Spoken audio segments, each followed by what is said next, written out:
Pemirsa, di segmen sebelumnya kita sudah berbincang dengan tenaga kesehatan, khususnya dokter dari Rumah Sakit Daerah Dr. Subandi. Kali ini kita juga kembali menghadirkan tenaga kesehatan. Beliau juga merupakan seorang dokter, khususnya sebagai Kepala Intensive Care Unit.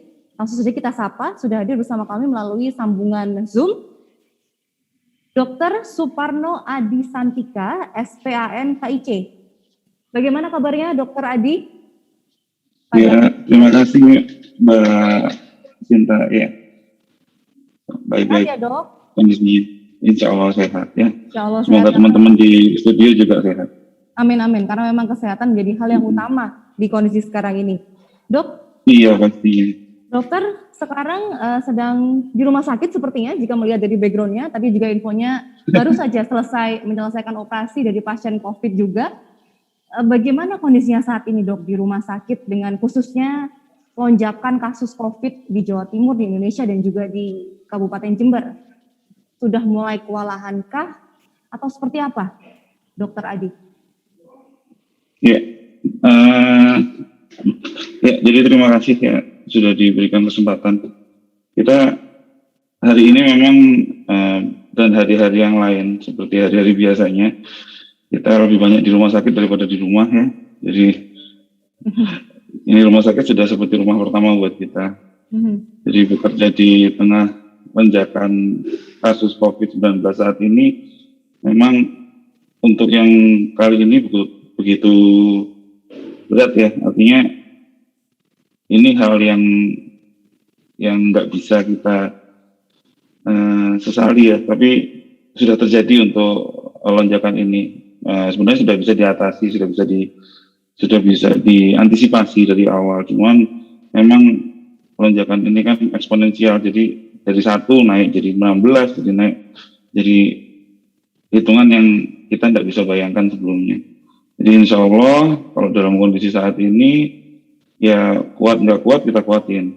Tapi yang jelas semua dokter, perawat, ya semua staf yang ada di rumah sakit, saya pikir kita akan usahakan yang terbaik ya. Usahakan yang terbaik supaya kita juga bisa menyelesaikan pandemi ini bersama-sama teman-teman yang tadi termasuk di teman-teman yang ada di garda depan untuk prokes menyebarkan agar teman-teman dan masyarakat yang lain bisa menaati prokes dengan baik. Itu aja. Ya, betul, Dok. Karena memang sekarang garda depan selain para tenaga kesehatan, para relawan adalah diri kita sendiri ya, Dok, sebenarnya. Sebenarnya apakah harus langsung dibawa ke rumah sakit, Dok, ketika sudah mengalami gejala COVID-19? Karena kalau ke rumah sakit takutnya seperti sekarang hampir kolaps atau hampir kewalahan tenaga di rumah sakit dan juga ruangan sudah mulai penuh. Ya, sebenarnya COVID ini ada 3 jenis ya yang kita bisa klasifikasikan. Jadi dari gejala ringan, kemudian gejala sedang, kemudian gejala berat sampai dengan kritis. Untuk hal-hal yang mengarah ke gejala sedang sampai dengan kritis, itu yang sebenarnya bisa untuk masuk ke rumah sakit. Artinya dari yang bergejala hingga yang masuk dalam kategori kritis, masuk di rumah sakit. Sedangkan yang gejala ringan, memang lebih baik kalau dipilah sebaiknya isolasi mandiri di rumah agar kita juga memberikan kesempatan buat pasien-pasien yang lain bisa masuk dan bisa mendapatkan pengobatan. Gitu sih, Mbak. Jadi lebih baik jika memang tidak parah, tidak kritis, masih gejala ringan, isolasi mandiri. Lebih baik lagi jangan sampai positif COVID, begitu preventif. Ya. Preventif, terapkan prokes, ikuti vaksinasi dari pemerintah dan juga gaya hidup sehat kita terapkan, tentunya Dokter Adi. Iya. Kemudian Dokter Adi, pernah pengalaman dokter sejauh ini khususnya setelah kasus lonjakan COVID ini menangani di unit intensive care sampai berapa pasien atau mungkin ada kasus yang begitu luar biasa, begitu kritis, pengalamannya bisa di-sharing, Dok? Iya, jadi untuk kasus kita kalau mau dihitung jari kita nggak bisa ngitung ya, cuman yang jelas dari beberapa tempat yang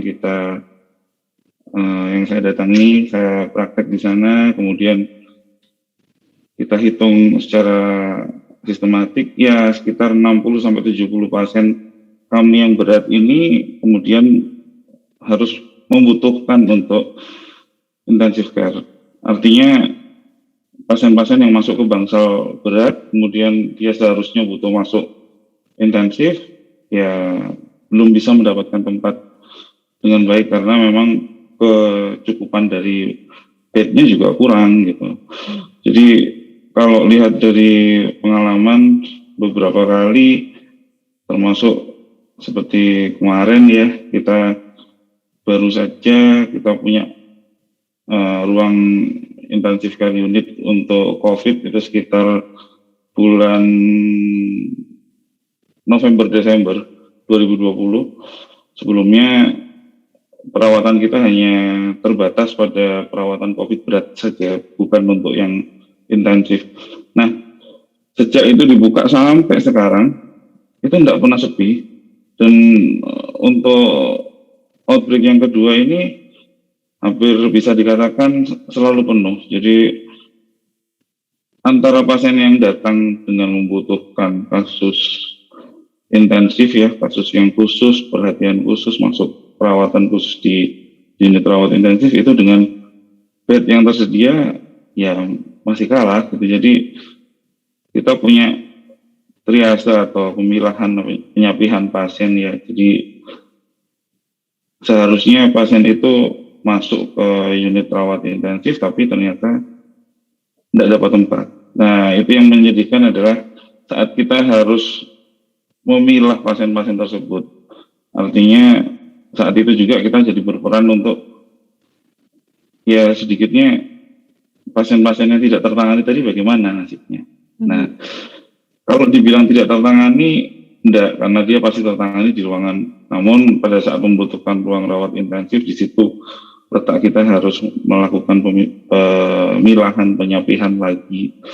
Mana yang membutuhkan perawatan yang nanti kira-kira bisa sembuh dan mana yang kira-kira pasien itu apabila dilakukan perawatan sebenarnya dampaknya juga tidak bisa diselamatkan seperti tadi yang kita punya beberapa contoh seperti bapak ibunya Bu Widya ya. Dan itu pemandangan seperti itu ya banyak kita dapatkan, banyak rekan-rekan saya, bahkan beberapa rekan saya, satu senior bidan yang juga saya hormati juga tempo hari beliau meninggal karena COVID-19 di ruang intensif juga. Jadi ada satu keluarga itu suami istri yang satu masuk ke ruang ICU terus kemudian sempat menuliskan lagu buat istrinya kalau misalnya beliau lepas dari rumah sakit terus kemudian ya akhirnya istrinya berpulang duluan, beliaunya tidak tahu sebelumnya kondisinya masih dengan semangat yang baik pada waktu itu, tapi pada saat mengetahui istrinya meninggal ya akhirnya ikut drop dan akhirnya ikut meninggal karena COVID sangat berpengaruh pada kondisi mental atau kejiwaan dari seseorang yang terkena COVID tadi. Betul, dok. Kita juga sering mendengar kisah bahwa banyak anak-anak yang sekarang menjadi yatim piatu karena orang tuanya juga meninggal karena COVID. Bahkan ada satu keluarga yang sudah dipanggil oleh Tuhan, oleh Allah SWT juga karena COVID-19. Jadi memang begitu luar biasa dampak COVID ini bukan main-main. Jadi sekali lagi protokol kesehatan, vaksinasi, ayo kita ikuti. Dokter terakhir, harapan kepada sesama tenaga kesehatan dan juga kepada masyarakat, dok, singkat saja. Ya, jadi kepada masyarakat, kami bertahan karena kami ingin pandemi ini berakhir.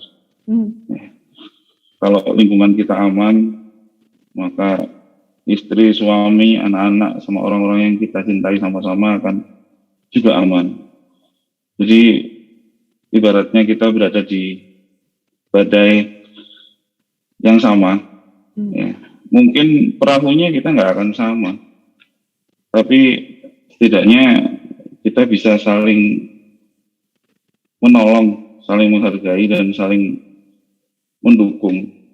supaya kita bisa melewati badai itu bersama-sama. Kita siapkan sama-sama, kita antisipasi sama-sama, jalankan prokes dan vaksin, dan selalu punya pikiran yang positif untuk kehidupan kita di depan agar kita nggak gampang kena COVID juga. Ya, itu aja. Terima kasih Mbak Sinta. Baik, terima kasih Dr. Suparno Adi Santika atau Dr. Adi, SPAN KIC.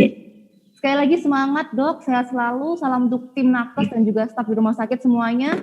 Tetap kompak, tetap sehat, kita hadapi badai COVID-19 ini bersama-sama. Yakin Kabupaten Jember, Jawa Timur, Indonesia segera bebas dari COVID-19. Amin, ya rabbal alamin. Pemirsa, kita akan segera kembali lagi tentunya bersama narasumber lainnya. Kita akan menghadirkan setelah ini ada salah satu relawan, Bapak Edi, tim pemakaman relawan Koko Beluk, Kecamatan Buluhan, Kabupaten Jember. Kita akan kembali setelah jeda berikut ini. Tetaplah bersama kami.